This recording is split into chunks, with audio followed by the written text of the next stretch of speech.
आदरणीय कांग्रेस अध्यक्ष से सहमति लेकर हमने निर्णय लिया है कि उत्तर प्रदेश में कांग्रेस पार्टी अपने उम्मीदवार नहीं उतारेगी एवं इंडिया गठबंधन के सभी उम्मीदवारों को एकजुटता के साथ, मजबूती के साथ उनकी विजय के लिए प्रयासरत रहेंगे।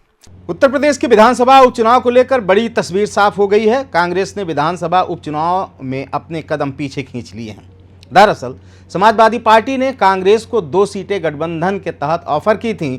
कांग्रेस का प्रदेश नेतृत्व लगातार 5 सीटों की डिमांड कर रहा था, लेकिन अखिलेश यादव इसके लिए तैयार नहीं हुए। इसके बाद कांग्रेस ने चुनाव से हटने का संकेत दे दिया था। प्रदेश के राजनीतिक मैदान में इसका गलत संदेश न जाए, इसको लेकर अखिलेश ने राहुल गांधी तक से चर्चा की थी, लेकिन कांग्रेस 3 सीटों पर भी तैयार नहीं हुई। लोकसभा में इंडिया गठबंधन बनाने वाली कांग्रेस विधानसभा स्तर के चुनावों में अटकती रही है।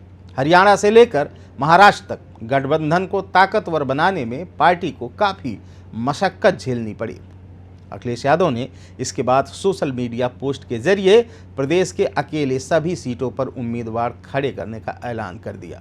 कांग्रेस का अभी इस संबंध में बयान सामने नहीं आया है।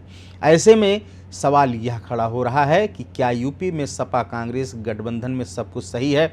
दरअसल सपा के 2-3 सीट दिए जाने के मामले में कांग्रेस की ओर से आपत्ति जताई गई थी। कांग्रेस प्रदेश अध्यक्ष अजय राय का पिछले दिनों बयान आया था।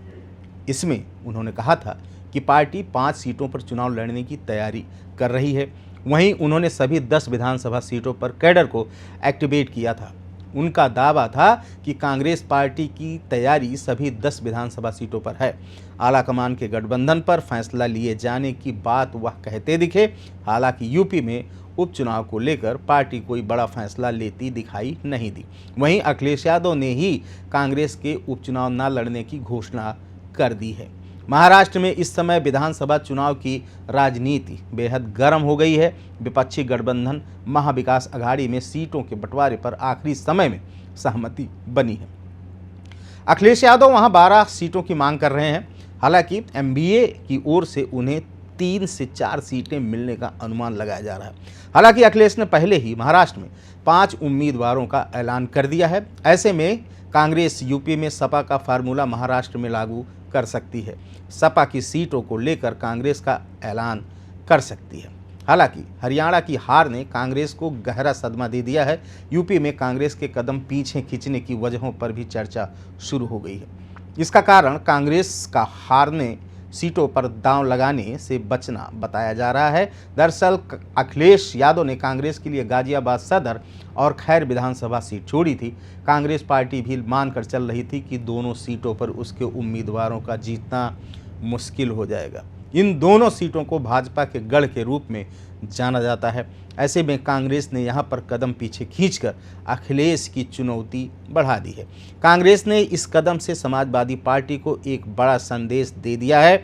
संदेश विधानसभा चुनाव 2027 को लेकर भी अहम माना जा रहा है कि कांग्रेस विधानसभा चुनाव में अधिक सीटों की डिमांड कर सकती है।